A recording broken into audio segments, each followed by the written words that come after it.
It's a pleasure to be here. Chief Hastings, appreciate those comments and the introduction. Thank you all for joining us today to celebrate this historic occasion for American border security.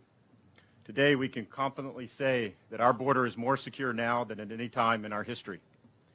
I want to begin by recognizing the steadfast leadership of President Trump. Without the President's vision and dedication, we would not be here today to celebrate the construction of nearly 400 miles of new state-of-the-art border wall system. I want to thank Acting Commissioner Mark Morgan for his leadership and dedication to the mission of CBP. I also want to acknowledge Deputy Commissioner Bob Perez, Chief of the Border Patrol Rodney Scott, and others behind me. It's truly a pleasure to serve with this outstanding team. And the American people owe you and every man and woman of the CBP gratitude for the work you do every day to secure our borders. Our colleagues at the U.S. Army Corps of Engineers for their tremendous efforts to help construct the border wall system. And finally, let me thank all the hardworking men and women of all of our wall contractors. You are all patriots, and you deserve the recognition of this administration. Today's event is a testament to fulfilling the promises President Trump made to the American people nearly 4 years ago to secure our borders and to reform a broken immigration system. When evaluating our progress and how we got to this point in time, I believe it's important to acknowledge all of the challenges that were before us for more than 3 years ago. Simply put, we inherited a broken and outdated border security and immigration system. The system did not fully provide the men and women of DHS and CBP the resources and tools they required, and it incentivized and facilitated the smuggling and trafficking of illegal aliens into the country, where they were released into the interior and absconded without consequence. President Trump has stated on many occasions that a country without strong border security and without a functioning immigration system that helps those in need while rooting out fraud and abuse is in fact no country at all. So the department got to work, and our results speak for themselves. Over the past 3.5 years, we've reached historic agreements with our Northern Triangle partners and with the government of Mexico to stem illegal immigration.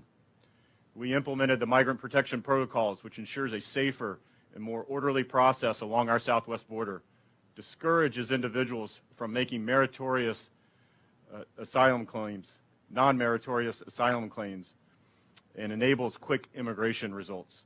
We have suspended asylum for individuals who traverse through a safe third country where they could seek asylum but simply choose not to do so. And we have expanded programs to fast-track the asylum review process. We've directed DHS law enforcement officers to no longer exempt classes of removable aliens from enforcement action, reversing a dangerous policy from the last administration. We uncovered massive fraud that victimized children and made them part of fraudulent families to take advantage of loopholes in our immigration system. We ended the destructive practice of catch and release. Think about this. In fiscal year 2019, DHS released nearly 500,000 individuals into the country. But after making policy and operational changes, those numbers have dropped off the cliff. In FY20, that number was down to 15,000. 500,000, 15,000, a 90% decrease.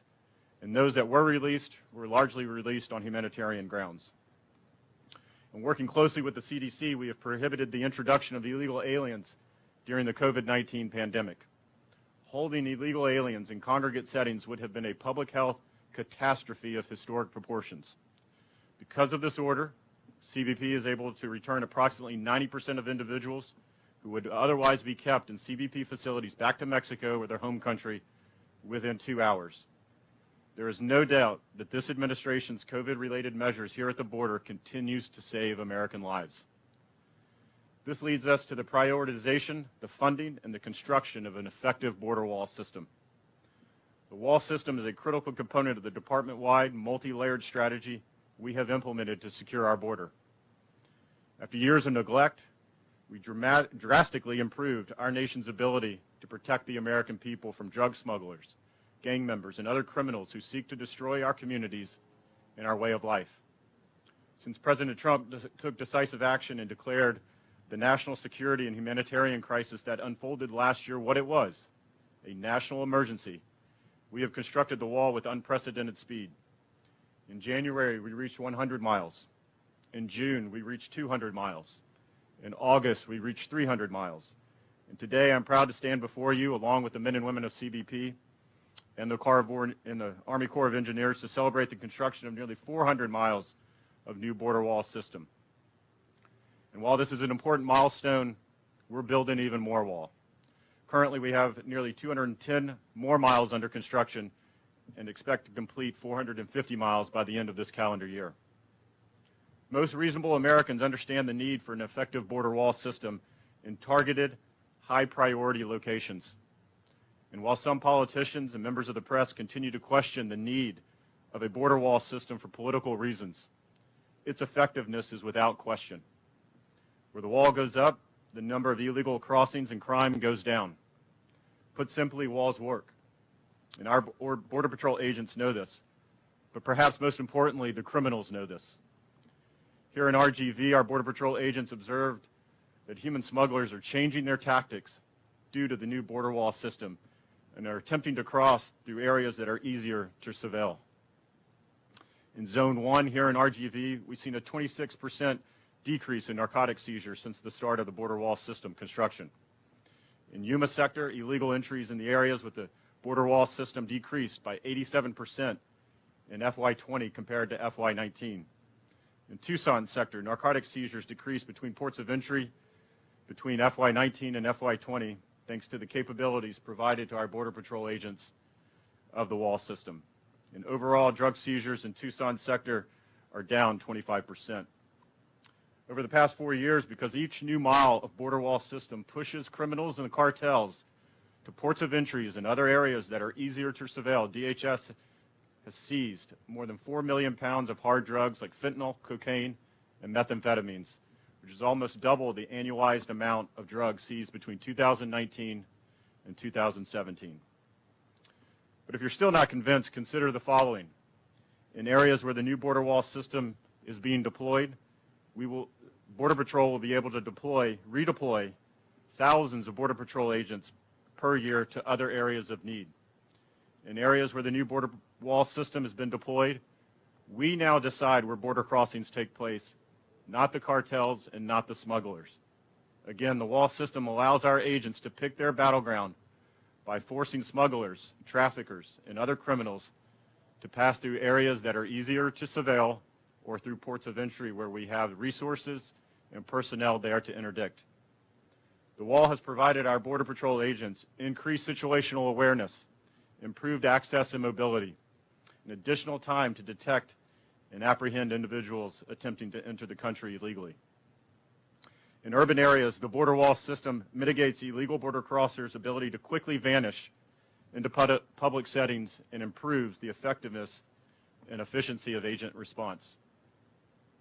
Now, I understand that our critics have policy differences regarding the construction of the border wall system. And while I appreciate those concerns, everything that we have accomplished to date has been within our legal authority and has been vindicated by the courts.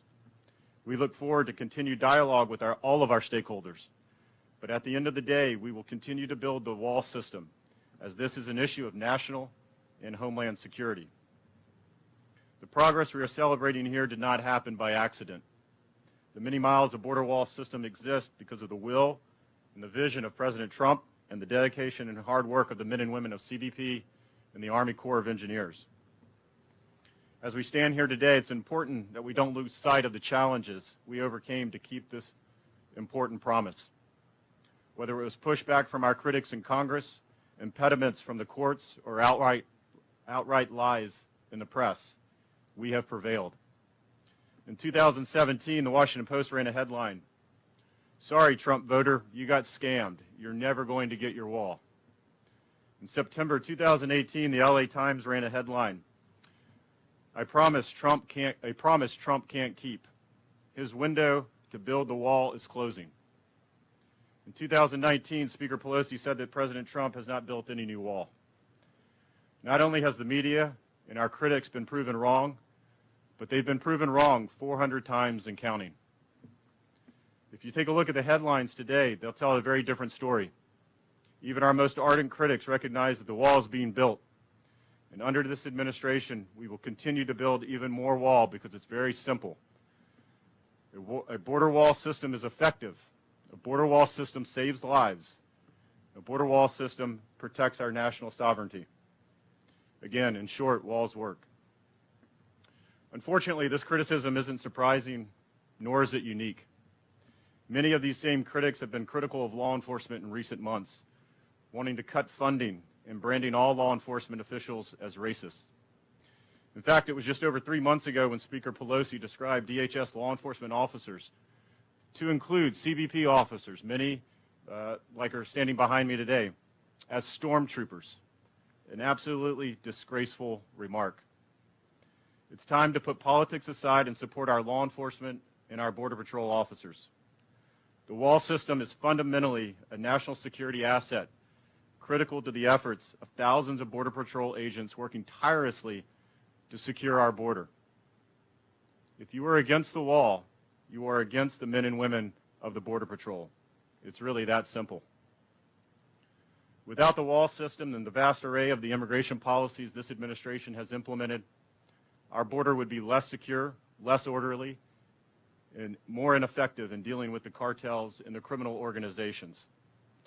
Unfortunately, the men and women of the Border Patrol have seen that reality. It was a short time ago in 2019 that we were in the midst of a national security and humanitarian crisis here on the border. During this time, for several months, more than 100,000 illegal aliens crossed into our borders and were released into our communities. While the Trump administration took decisive action, leading to a drop in numbers throughout the late 2019 and early 2020, those numbers are beginning to increase once again. Illegal immigration is trending up over this time last year, and if current trends hold, October could likely be one of the highest months of illegal crossings in some time. The only reason we haven't reached another crisis is because of the policy and procedures this administration has put into place over the last several years, including the construction of an effective border wall system. It's plain to see, these measures protect Americans because they work and because they are effective. Abolishing these measures or reversing course is absolutely no way forward. But that's precisely what some of our critics are proposing. They want to block the removal of criminal aliens. They would like to resume catch and release. They would like to return to a broken asylum system. They would like to walk away from historic international agreements. They would like to stop construction and actually dismantle the effective border wall system that you see today. So these are not only bad policies, these are dangerous policies. And let me be crystal clear, each of the measures would endanger the lives of the Border Patrol and Americans across this country. Public safety should not be a political issue. As long as I'm leading the men and women of DHS, I will continue to put the safety of American people ahead of politics. Before I conclude, let me again thank President Trump for prioritizing the border wall system and for supporting the men and women of DHS and CBP as we work every single day to secure our homeland. Our journey to 400 miles certainly has not been easy. We have seen more than our fair share of unwarranted criticism, and we have had to manage several impediments along the way. But I am proud of the work that we have accomplished and will continue to accomplish. Promises were made and promises were kept. As I mentioned earlier, there's still work to be done, and DHS, along with our partners, will not rest until we have finished the job. As the old saying goes, many hands make light work. And so I would ask all of our political leaders, the media, the American people, to continue to support us as we build this border wall system. We are performing this important work on behalf of all Americans. We deeply appreciate the support as we work to secure our borders and our homeland. Let me turn it over to Acting Commissioner Morgan, who will continue to talk about the successes we've had. Thank you.